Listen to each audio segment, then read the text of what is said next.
VP, Yes. on sa reaction mo kagahapon nag-resign. Tagalog tayo. Nag-resign na si House Speaker Martin Romualdez po. Oh, well, wala ako reaction sa resignation niya, no? Meron lang akong reaction sa kung ano yung ginagawa ni BBM. Hindi niya dapat hinahayaan yung mga congressman na basta na lang umalis ng bansa o basta na lang mag-resign to evade accountability doon sa mga nakita natin na pag-chop-chop ng budget natin at pagkuha ng pera ng bayan para bumili sila ng mga properties, bumili sila ng mga jets, bumili sila ng properties abroad at lahat nung kanilang na makikita natin sa lifestyle nila. Ngayon, VP, pinalitan na si House Speaker Romualdez ni new House Speaker Faustino D. May mensahe ka ba sa kanya or advice sa kanya para hindi na mahuli itong mga nangyayari ngayon? Wala akong mensahe kay Congressman D. Meron lang akong i-share, gusto na ibahagi, no, sa mga kababayan natin. I'm sure he is a good person. I've met him several times sa aking mga events at sa aking trabaho, si Congressman D. Si Congressman D ay congressman ng Isabela Province. Ano ba tawag dyan? Hindi ko kasi masabing warlord siya eh. May hawak ng probinsya ng Isabela ay si Governor, kalimut ko siyang pangalan. Albano, si Rodito. Ang may hawak ng province of Isabela is si Governor Rodito Albano. Si Rodito at si Tony Pet Albano, yung congressman ng Isabela dati, hindi ko alam kung hanggang ngayon, nasa circle yan ni Speaker Martin Romualdez. Isang grupo yan sila. Paano ko nasabi? Dahil alam ko na matalik na magkaibigan si Tony Pet Albano at si Martin Romualdez. Nakasama ko sila noong hindi ko na rin maalala kung anong taon yon, pero sa kasal ng anak ng isang senador, nakasama ko sila at doon ko nalaman na matalik sila na magkaibigan. Sa kampanya, sa pagkatapos ng kampanya, nung nanalo na at nagtrabaho na, nakita ko na kasama na rin nila sa grupo nila si Rodito Albano. Si Congressman D, kung mapapansin nyo, lagi lang yan nakadikit kay Congressman Rodito Albano. So yung pagpapalit nila ng speaker dyan ay para lang yan masabi ng mga tao na meron silang ginawa sa House of Representatives sa reklamo at sa galit ng mga tao. Pero ang totoo niyan ay sila lang din yan. Grupo lang din yan ni Martin Romualdez, ni Sandro Marcos, and of course, syempre, papunta na rin yan kay BBM. So sila lang din yon, sila lang din yan, at sila lang din nag-usap kung ano ang gagawin nila, at sila lang din ang nagplano kung anong gagawin nila sa 2026 budget, because this is all about, number one, the presidential elections of 2028 and the budget of 2026. Kasi inubos naman na nila yung 2025, di ba? So 2026 na pinag-uusapan dito. Last na. VP, kahapon pumunta ka sa Senado at nakipagkita kay Senator Marcoleta. Anong sadyan? Anong napag-usapan niyo, VP? Hindi ko na... Siguro mas mabuti kung si Senator Marcoleta na lang ang magsabi kung ano yung napag-usapan namin dito. Kasi I think naglabas naman ata siya ng statement, 'di ba, no? Naglabas siya ng photo eh. Naglabas siya ng photo, tapos sinabi niya doon, anong caption niya? Ikaw na lang. Oo. Diba? Hindi eh, kasi ano lang yan sa'yo eh, naghahanap ka lang ng chismis eh. Oo, naghahanap ka lang ng chismis eh. So, wala akong masabi na, wala man kami chismis na pinag-usapan doon sa loob ng opisina ni Senator Marcoleta. Lahat yun ay katotohanan. Thank you, Bril. Thank you, ma'am. Sir Julius, pakot? Ma'am, after sa Japan po, ma'am, babalik ako ng Hague. Okay. Wala pa akong schedule sa Hague. Napanigurado ko na merong magbibisita kay Pangulong Duterte doon. So on that note, sigurado, I am comforted by the fact na may nagbibisita sa kanya araw-araw na pinapayagan ng detention unit na magbisita. Pero iniisip ko na bumisita dahil napapansin ko na medyo nag-iiba yung mood niya ngayon. At tinanong ko si Kitty anong nangyayari, bakit walang mga tawag. At sinasabi daw ni President Duterte ay ayaw daw yung frustration niya na wala siyang magawa sa mga pangyayari. So medyo frustrated po natin. Yun ang naiintindihan ko sa current mood niya, no? So mahirap din kasi talaga pag telepono yung pag-uusap kasi choppy yung linya, minsan hindi pa nagkakarinigan ng maayos, gano'n. Hindi mo ma-comfort yung tao na nandyan sa harap mo, nakikita niya yung emotions mo sa mukha mo, yung lahat yon. So pinag-iisipan ko, pero sa ngayon wala pang schedule dahil meron namang mga nakaschedule sa mga relatives na bibisita doon sa kanya araw-araw. Any follow-up question, sir? Last, we have Sir Argel of GMA. Ma'am, Sir?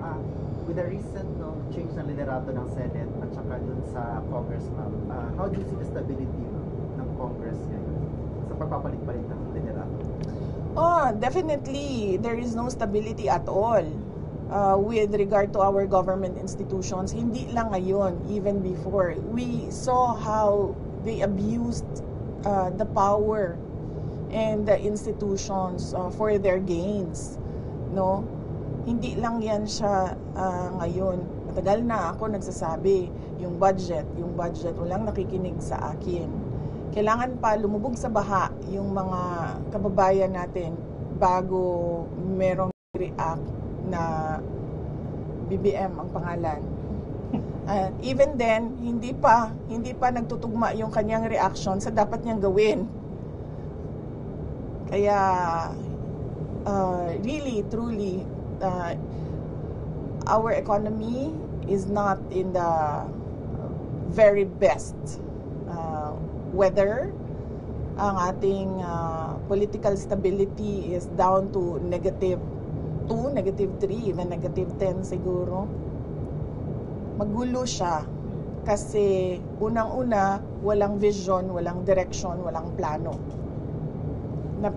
Nakikita mo puro sila politika at paninigurado na may pera sa bulsa at yung eleksyon nila sa susunod na darating na eleksyon. Ganon ang makikita mo na ginagawa ng gobyerno. Wala kang nakikita sa gobyerno ngayon na big ticket projects. Hindi yung mga maliliit na sinasabi mong 10 kilometers na daan. Hindi yan gusto natin makita, no, sa ating pamahalaan. Mga maliliit na kung saan-saan nilagay, yung iba hindi pa talaga nilagay, nawawala pa, yung iba substandard pa. Hindi ganyan na klase ng mga projects ang gusto natin na nakikita sa bayan. Ma'am, sa lahat ng mga nabulgar ng mga anomalya nangyayari ngayon, ma'am, meron na bang mga political parties na nililigaw sa inyo for the next election? O lumalapit sa inyo, ma'am? Ang masigasig talaga at ano sa tawagan kana intent gyud is PDP. Halos linggo-linggo nila ako kinakausap at iniimbita na sumali sa partido nila. At naisip ko, tama na rin siguro yon na na hindi na ako sumali ng partido pagkatapos ko umalis ng Lakas. That way, hindi ako kailangan makipagplastikan sa mga politiko. So we'll stay sa kumusta po yung pagbubukas? Yes, ngayon, ang hupog ng pagbabago, ang HNP is still a regional party for Davao Region, and nandun pa din ako mag-isa, kasama ko si pinsan ng taga Oo, si Mayor. Si Mayor Al David Uy, now board member Al David Uy. Dalawa lang po kami doon. Nag-jack in po eh. Right. Thank you. Karon ka mag-Japan TV? Oo, yung gabi. Yes, yes. Ano balik? Pupunta ako ng Japan dahil merong mga rallies doon na hinanda ang Filipino community sa Tokyo at sa Nagoya, at matagal na nila pinlano, hindi ko siya pwedeng i-postpone dahil madami sa kanila ang nag-ayos ng kanilang day off, madami sa kanila ang nagbiyahe papuntang Tokyo tsaka Nagoya, at madami sa kanila ang gumastos na ng mga hotels nila, so hindi ito pwedeng ipagpaliban. In any event, para din naman na ito sa bayan dahil ito ay double na pananawagan kontra korupsyon at pananawagan sa ICC na palayain si dating Pangulong Rodrigo Duterte. In line to sa Pray for the Philippines. No, iba din. Ang sa Pray for the Philippines naman dito sa Davao City sa September 21 ay naghalong prayers and political speeches, no? Pero mainly ang speakers ay prayers for the Philippines para sa ato ang kahimtang karon o para kay dating Pangulong Rodrigo Duterte. At yes, as announced, everyone is invited. Doon na tay isa kagatos nga baka nga giandam, sakripisyo nato na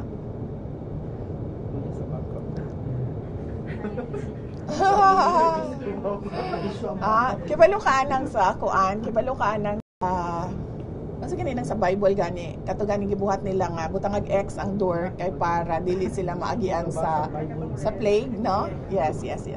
O in this case, butang nga nato kuan 100 ka buok 100 ka buok nga kuan sacrifice nga baka ang Davao City. Karon ka balik.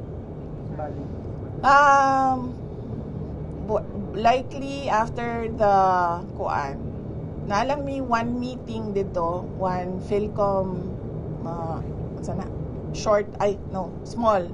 One meeting, small gathering after the two rallies. So, basin Tuesday or Wednesday. Ma'am, as your closing statement po, mensahe na lang ni mo ma'am sa mga Pilipino that continuously show their support sa imuha, pati na po sa opisina sa Vice President. Oh yes, oo. Nagpapasalamat talaga ako lagi, no, sa ating mga kababayan kasi wala na akong ibang explanation sa mga positive news, no, na dumadating. Sabon ako, Bi. Nagpapasalamat ako sa ating mga kababayan dahil wala na po akong ibang paliwanag sa mga positive developments at good news na dumadating sa Office of the Vice President, kundi yung pagdarasal lang ng sobrang daming mga kababayan natin para sa akin at para sa mga kasamahan ko sa Office of the Vice President, and syempre para sa maayos na implementasyon ng mga projects ng Office of the Vice President. At syempre bilang anak ni dating Pangulong Rodrigo Duterte, yung pagpapasalamat din namin sa kanilang pagpapakita ng suporta kay dating Pangulong Rodrigo Duterte at yung kanila ding pagdarasal dahil paniwala ko malaki din ang tulong nung pagdarasal nila para sa kaso, para sa dismissal ng kaso at sa kalayaan ni dating Pangulong